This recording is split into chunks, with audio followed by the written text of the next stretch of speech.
వక్రగతిలో ఉన్న శనీశ్వరుడు వక్రం ఉన్నప్పుడు భయంకరంగా కొంచెం స్ట్రాంగ్గా ఉంటాడు, స్ట్రెంగ్త్ ఎక్కువ ఉంటుంది, తను ఫోర్స్గా పనిచేస్తాడు. ఇవన్నీ జరుగుతుంటాయి. దాని ప్రభావం అనేది మనం ఆల్రెడీ గత 2 నెలల్లో చూస్తున్నాం. రకరకాలుగా మనం దాని యొక్క ప్రభావం చూస్తున్నాం. అంటే నవంబర్ 28 నుండి వక్ర త్యాగం అయిపోతుంది శనీశ్వరుడు. అప్పుడు నార్మల్ మోషన్లోకి వస్తారు. నార్మల్ మోషన్లోకి వచ్చి మళ్ళీ ముందుకు ప్రయాణం చేస్తారు. ముందు ప్రయాణం చేయడం అంటే ఇంకా నెక్స్ట్ లెవెల్కి వెళ్ళడం అనమాట. సో అలా నార్మల్ మోషన్లోకి వచ్చినప్పుడు దాని యొక్క ప్రభావం అనేది నువ్వు కుంభానికి ఆల్మోస్ట్ థర్డ్ సెక్షన్లో ఉన్నట్టు, థర్డ్ ఫేజ్లో ఉన్నట్టు. మొదటి ఫేజ్ ఆల్మోస్ట్ 2వ ఫేజ్ అయిపోయింది, ఇంకా 3వ ఫేజ్ అంటాం.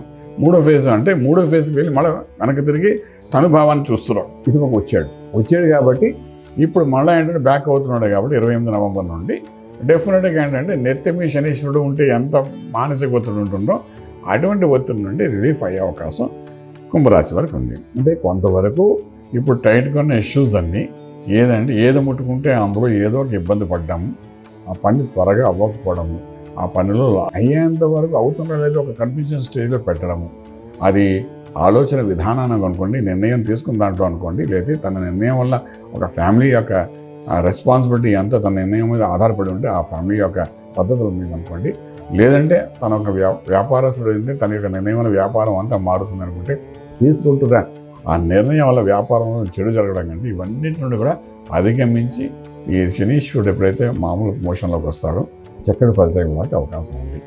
అంచేత అది కుంభరాశి వారికి ఒక పాజిటివ్ సైన్ చెప్పచ్చు.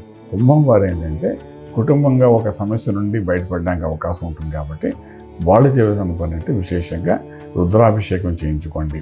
కనీసం 2 సార్లైనా రుద్రాభిషేకం అంటే రిలీఫ్ అయ్యేటప్పుడు ముందు రుద్రాభిషేకం చేయండి, రిలీఫ్ అయిన తర్వాత 11 రోజులకు కూడా అభిషేకం చేయించుకోండి. దీనివల్ల ఏంటంటే ఆ రిలీఫ్ అవడం సమయంలో జరుగుతున్న కొన్ని అనార్థాల నుండి బయటపడడము రాజమార్గంలో రాజ్యం పొందగలుగుతారు. శుభం వ్యాధ.